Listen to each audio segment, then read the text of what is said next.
درجہ سادسہ کے عزیز طلبہ، السلام علیکم ورحمۃ اللہ تعالی وبرکاتہ ومغفرتہ۔ بسم اللہ الرحمن الرحیم۔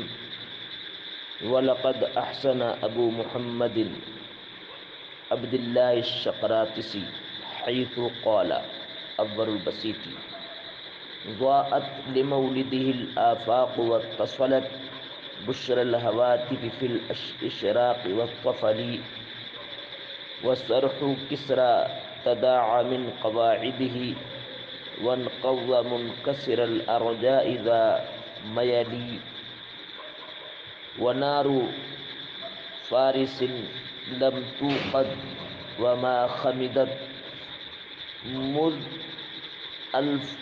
ألف عام ونهر القام لم يسل۔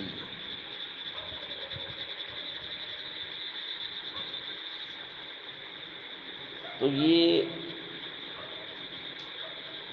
امام ابو محمد شقراطسی رضی اللہ تعالی عنہ کے اشعار ہیں اول البسیط میں۔ تو آئیے سب سے پہلے ہم جو یہ اشعار بحر بسیط میں ہیں اس کا عروضی جائزہ لے کر اختصاراً آگے بڑھیں گے، آگے بڑھیں گے۔ وَلَقَدْ أَحْسَنَ أَبُو مُحَمَّدٍ عبد اللہ الشقراطسی۔ وَلَقَدْ أَحْسَنَ ابو محمد عبد اللہ الشقراطسی نے خوب تر اشعار کہے، خوب تر کہا، حیث قال جہاں بھی آپ نے ارشاد فرمایا۔ ضاءت لمولده الآفاق واتصلت بشر الهواتف في الاشراق والطفل۔ تو یہ اشعار جو اول البسیط میں ہے، یعنی بحر بسیط میں ہے۔ بحر بسیط کے 3 عروض ہیں اور 6 اس کی ضربیں ہیں، لیکن یہاں پر جو اس کا عروض ہے وہ مخبول ہے۔ مخبول کا مطلب ہے دوسرے ساکن کو حذف کر دیا گیا ہے۔ اس کی جو تفعیلیں ہیں وہ 8 ہیں، یعنی مستفعل فاعل مستفعل فاعل مستفعل فاعل مستفعل فاعل، لیکن یہاں پر ضرب اول میں یعنی اول البسیط میں جو اس کا عروض ہے وہ مخبول ہے، یعنی دوسرے ساکن کو حذف کر دیا گیا ہے، تو مستفعل فاعل مستفعل فاعل ہوگا، مستفعل فاعل مستفعل فاعل۔ اور تو جیسا اس کا عروض ہے ویسی اس کی ضرب ہے، اور اس کے حشو میں یعنی عروض اور ضرب کو چھوڑ کر کے حشو میں زحاف خبن ہوگا، زحاف طی ہوگا اور زحاف قبل ہوگا۔ زحاف قبل اور طی یہ مستفعل میں ہوں گے، اور زحاف طی جو ہے فاعل میں نہیں ہوگا، اس لیے کہ طی کا مطلب ہے چوتھے ساکن کو حذف کرنا، اور فاعل میں چوتھا ساکن ہے نہیں، اور چوتھا ساکن جو ہے مستفعل میں ہے، فاعل میں نہیں۔ تو مستفعل میں زحاف خبن ہوگا، زحاف طی ہوگا، تو مستفعل زحاف خبن کی صورت میں یہ مفاعل ہو جائے گا، مانوس کی صورت میں مانوس کر کے یہ مفاعل ہو جائے گا، اور یہی مستفعل اگر اس میں زحاف طی ہو تو یہ مفتعل ہو جائے گا۔ تو زحاف خبنی کی صورت میں مستفعل مفاعل ہوگا، اور زحاف طی کی صورت میں مفتعل ہوگا، اور یہی مفتعل یہاں پہ خبل ہو، خبل کا مطلب ہے دوسرے چوتھے ساکن دونوں کو حذف کر دینا، تو اس صورت میں یہ ہو جائے گا فعیلۃ. اور فاعل جو دوسرا یہ تفعیلہ ہے، اس میں تو صرف ضیاف خبنی ہوگا، فاعل ہے تو یہ فعل ہو جائے گا. تو اب آپ بیر بسیط کے ضیاف کو سمجھ گئے ہیں اور اس کے تفعیلیں بھی آپ نے سماعت کر لی ہیں. تو اب دیکھیے ہم پہلے شعر کی صرف تختی کرتے ہیں اور اسی سے آپ جو دیگر اشعار کی تختی خود کر لینا. تو دیکھیں میں پہلے شعر کی تختی کر رہا ہوں. ضاءت لمولده الآفاق واتصلت بشر الهواتف في الاشراق والطفل. تو ضاءت لمو یہ ہو گیا مستفعیل، یہ غیر متغیرہ تفعیلہ ہے. ضاءت لمولدی یہ اس میں تفعیلہ جو غیر متغیرہ ہے. لدی ہل آفا یہ ہے فعیل، لدی ہل فاعیل، لدی ہل فاعیل. تو اس میں جو دوسرا جو تفعیل ہے وہ متغیرہ ہے، اس لیے کہ اس میں خبر ہوا، یعنی فاعل تھا تو فعیل خبن ہے فعیل. آ فا کی وت یہ مستفعل، یہ تفعیلہ غیر متغیرہ، یعنی نہ اس پر خبر ہے نہ کوئی ہے. وت اچھا تصالت فعیل، یہ عروض ہے، اس میں نہ ضیاف ہوگا، نہ ضیاف خبر ہوگا، نہ ضیاف طی ہوگا، کچھ نہیں ہوگا. بشر الہواتف فی الاشراق والطفل. تو بشر الہوا یہ ہو گیا مستفعیل، بشر الہوا مستفعل. طفی فل دوسرا رکن دوسرا تفعیلہ فعیل. اشراقی اشراقی وت مستفعل تفعلی فعل. تو میں نے پہلے شعر کی جو تختی کر دی، عروضی جائزہ اس کا اختصاراً میں نے لے لیا. اب آپ کی ذمہ داری بنتی ہے کہ اس کی آپ تختی خود جو ہے کریں، اور نہ سمجھ میں آئے تو آپ مجھ سے رابطہ کر کے براہ راست پوچھ سکتے ہیں پرسنل نمبر پہ. ضاء یضیء اس کا معنی آتا ہے روشن و تابناک ہونا. لمولد میں لام جو ہے تعلیل کے لیے بھی مان سکتے ہیں، توقیع ہے، وقتیہ زیادہ بہتر ہے، وقتیہ ہے لام یہاں پر. آفاق افق کی جمع ہے، اس کے معنی آسمان کے کنارے. ہواتف ہاتف کی جمع ہے، اور ایسی آواز کو کہا جاتا ہے کہ جس کو سنا تو جائے لیکن جو اس آواز کو پکار رہا ہے اس شخص کو نہ دیکھا جائے. یعنی من یسمع صوتہ ایسا شخص اس کی آواز کو جو سنا جائے، ولا یرا شخص، اور اس شخص کو پکارنے والے کو نہ دیکھا جائے، آواز سنی جائے. اشرق یشرق اشراق کے معنی آتے ہیں روشن و تابناک ہونا، اور طفل کے معنی ہیں یہاں پر اندھیرا. تو دیکھیں اشراق اور طفل، اشراق سے یہ کنایا ہے دن،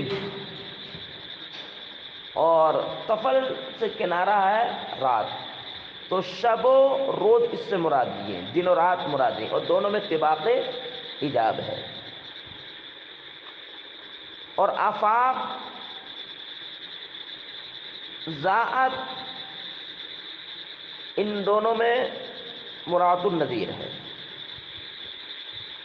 اس شعر کا مفہوم یہ ہے کہ نبی کریم صلی اللہ علیہ وسلم کی ولادت طیبہ کے وقت آسمان کے سارے کنارے روشن و تابناک ہو گئے، اور دن و رات غیبی خوشخبری آ رہی تھی. یعنی مشرق کے جن مغرب کی جنات کو سرکار کی آمد کی خوشخبریاں دے رہے تھے، اور مشرق کی جنات مغرب کی جنات کو، اور مغرب کے جنات مشرق کی جنات کو خوشخبریاں دے رہے تھے سرکار کی آمد کی.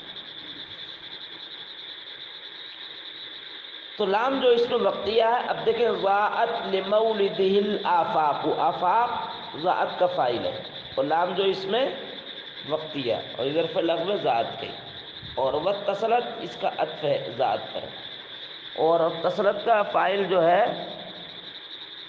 ہاں بشر الحواتفی، حواتف اس کا فاعل ہے، بشر حواتف مضاف مضاف الیہ سے مل کر اتصلت کا فاعل،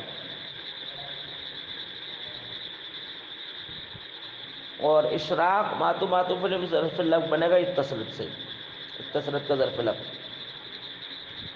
ضاءت لمولد الآفاق، ضاءت الآفاق، آفاق سماوی روشن و تابناک ہوئے، لمولدہ نبی کریم حضور علیہ الصلوۃ والسلام کی ولادت طیبہ کے وقت آفاق سماوی روشن و تابناک ہوئے. واتصلت بشر الحواتف،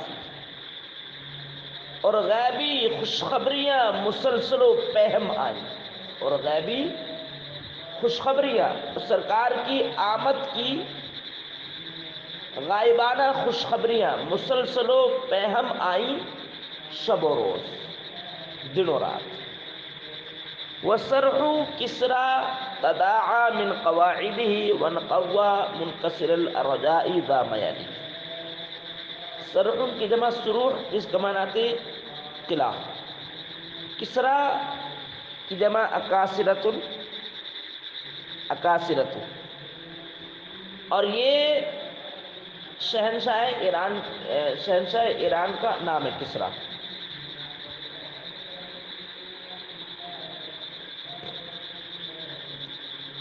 ایران کے بادشاہ کا نام.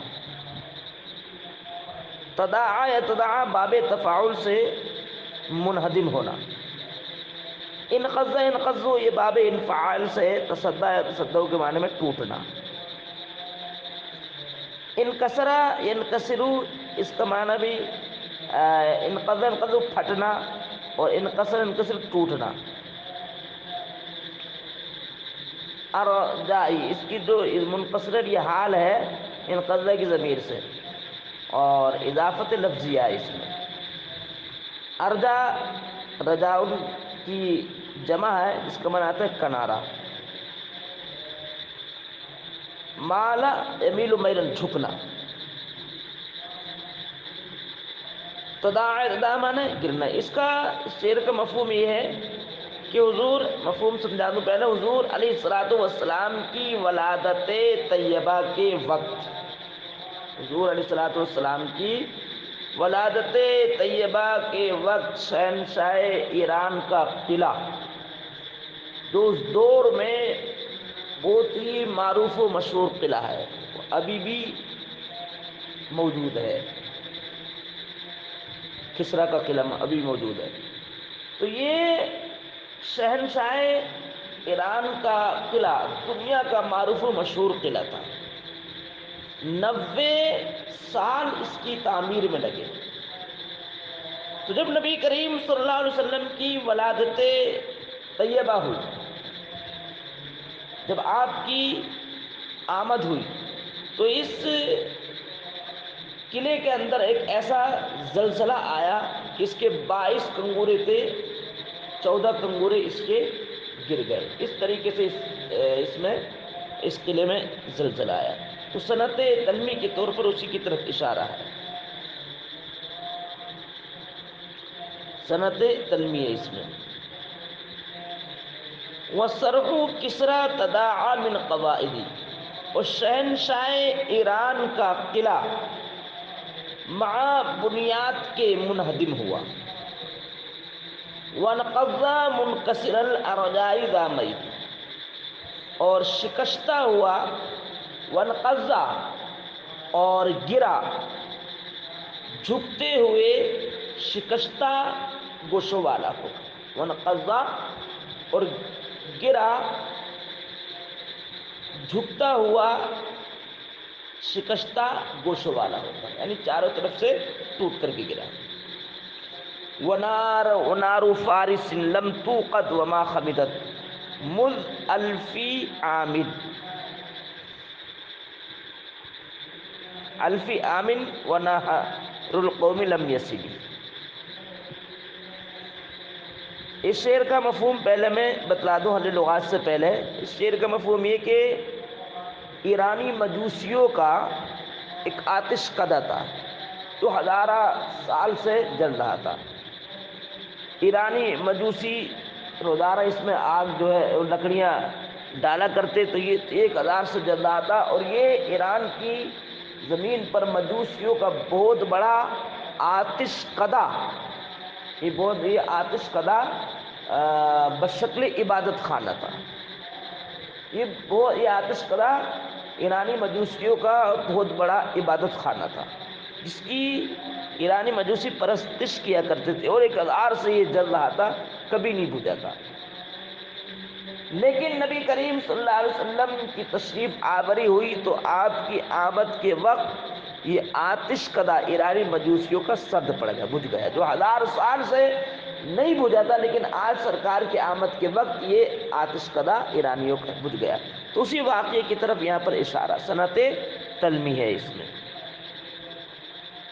النار لم توقد نہیں جلا، وما خمدت جو نہیں بجھا تھا. توقد جلنا، خمدت بجھنا، دونوں میں طباق ایجاب ہے.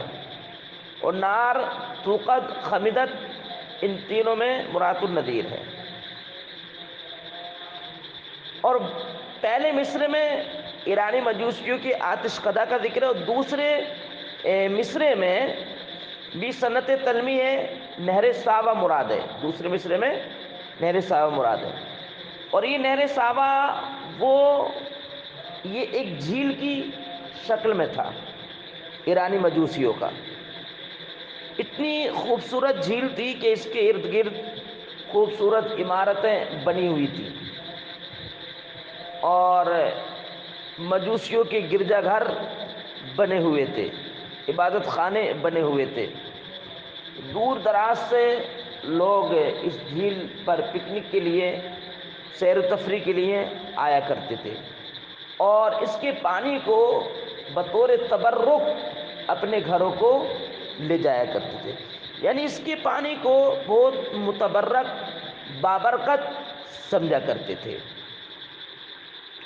تو جب نبی کریم، اور یہ کبھی نہیں بجھا تھا، یہ نہر ساوا جس کا پانی ایرانی مجوسی بڑا متبرک، بابرکت سمجھا کرتے تھے، اور بڑے خوبصورت گھر اس کے ارد گرد بنا رکھے تھے، اور پل اس پر تھے. لیکن جب نبی کریم صلی اللہ علیہ وسلم کی ولادت طیبہ ہوئی تو یہ نہر ساوا بھی خشک ہو گیا. یعنی زمین نے اس طریقے سے اس کے پانی کو جذب کیا کہ ایک قطرہ بھی اس کے اندر نہیں رہا. تو اس صنعت تلمی ہے. اب دیکھیں ترجمہ: وَنَارُ فَارِسٍ لَمْ تُوقَدْ وَمَا خَمِدَتْ. اور شہنشاہ ایران کا آتش کدہ لم توقد نہیں جلا، یعنی شہنشاہ ایران کا آتش کدہ سرد پڑ گیا. وما خمدت باحالیت، درا حالانکہ جو سرد نہیں ہوا تھا، درا حالانکہ جو بجھا نہ تھا، مذ الف عامن 1000 سال سے. آج سرکار کی آمد کے وقت شہنشاہ ایران کا آتش کدہ لم توقد نہیں جلا، یعنی بجھ گیا، سرد پڑ گیا. وما خمدت، درا حالانکہ جو نہیں بجھا تھا آتش کدہ، مذ الف عامن 1000 سال سے. ونہر القام لم یسل، سالہ یسل من بہنا، اوقد یوقد جلانا، خمدہ یخمد بجھنا، اور سالہ یسل بہنا. تو ونہر القومی لم یسلی، نہر قوم سے مراد نہر ساوا، حاشی میں دے رہے ہیں. تو نہر ساوا لم یسلی روا نہیں ہوا، اس طریقے سے خشک ہو گیا کہ نہر ساوا لم یسلی روا دوا نہیں ہوا، جاری نہیں ہوا.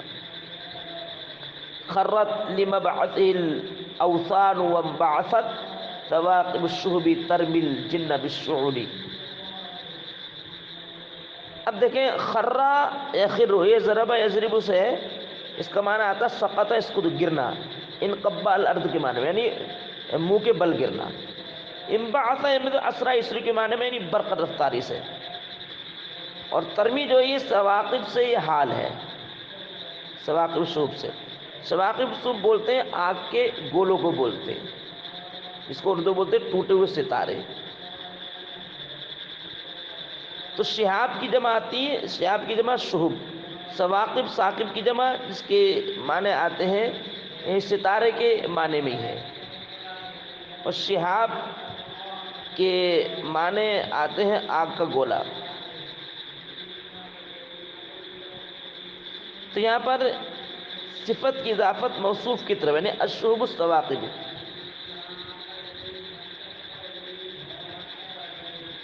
اور ثاقب کے معنی ستارے، روشن ستارے۔ اور شعل جو ہے یہ شعلت ان کی جمع ہے، اس میں بھی صنعت تنمیہ ہے۔ مفہوم اس شعر کا یہ ہے، میں آپ کو پہلے مفہوم بتلا دوں۔ یہ جنات، سرکش جنات جو ہے 7ویں آسمان تک جایا کرتے تھے، اور اللہ تعالیٰ فرشتوں سے جو کلام کرتا اس کو یہ سنتے تھے، اور چپکے سے اپنے یہ جنات اپنے سرداروں کو بتلا دے کرتے تھے، جھوٹ سچ کچھ ملا کر کے۔ حضرت عیسیٰ علیہ السلام کی جب آمد ہوئی تو یہ صرف 4تھے آسمان تک ہی جایا کرتے تھے، لیکن جب نبی کریم صلی اللہ علیہ وسلم کی آمد ہوئی تو 4تھے آسمان تک بھی ان کا جانا مسدود ہو گیا، بند ہو گیا، یہاں تک کہ جب یہ جاتے تھے، سرکار دو عالم صلی اللہ علیہ وسلم کی جب آمد ہو گئی تو یہ جب یہ آمد کے وقت جب یہ جاتے تو فرشتے آگ کے گولے، جن کو شہاب شقاب یہ اس میں ثواقب الشہب کہا ہے، یعنی آگ کے گولے ان پر پھینکتے تھے، اور جب آگ کے گولے ان پر گراتے تھے تو یہ جل کر خاکستر ہو جائے کرتے تھے، اس کی طرف اس میں اشارہ۔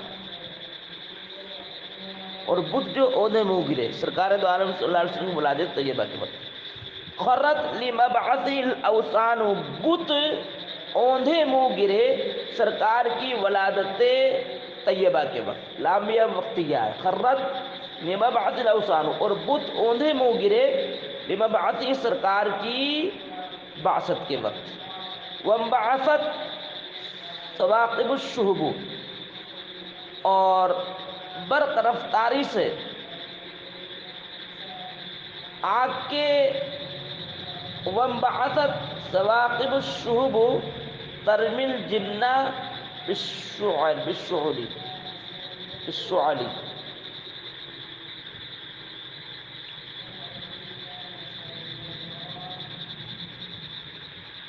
اور روشن ستارے جنات پر آگ کے گولے برق رفتاری سے داغ رہے تھے۔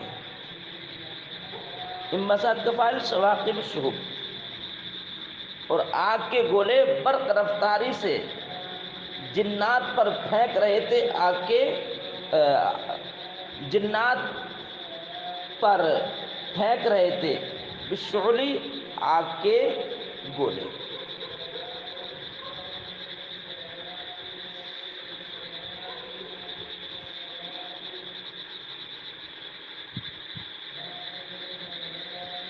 تو روشن ستارے جنات پر آگ کے گولے داغ رہے تھے، انبعاث مطلب پھینکنا، وہی برق رفتاری سے۔ تو روشن ستارے برق رفتاری سے جنات پر پھینک رہے ہیں، بالشعل، آگ کے انگارے، آگ کے گولے پھینک رہے ہیں، یعنی جنات کو آگ کے گولوں سے داغ رہے ہیں۔ وَلِلَّهِ در القائل، اور اللہ ہی کے لیے کہنے والے کی خوبی۔ تو یہ آج 4 اشعار پر اکتفا کرتے ہیں، یہ 24 منٹ ہو گئے، اور زیادہ لمبی آڈیو سننے میں آپ لوگوں کو اکتاہٹ ہوتی ہوگی، اکتاہٹ محسوس ہوتی ہوگی، زیادہ لمبی آڈیو نہ کر کے میں اسی پر اکتفا کرتا ہوں۔ حالانکہ یہ اشعار بھی 5 اشعار بھی پڑھانے کا میرا ارادہ تھا، تو اگر یہ 5 اشعار پڑھاؤں تو 40 منٹ کی گھنٹی ہو جائے گی، تو انہی 4 اشعار پر اکتفا کرتا ہوں۔ اور اصل میں ان اشعار میں صنعت تنمیہ یہ سب جو ہے ملمح اشعار ہیں، تلمی والے اشعار تھے، تشریح کرنا بھی ضروری تھی، نہ تو سمجھ میں نہیں آ پاتے یہ اشعار، اس لیے آج انہی 4 اشعار پر اکتفا کرتے ہیں انشاءاللہ۔ کل کو جو یہ ثانی الطویل جو بحر میں اشعار ہیں یہ انشاءاللہ العزیز پڑھائے جائیں گے۔ السلام علیکم ورحمۃ اللہ تعالیٰ وبرکاتہ۔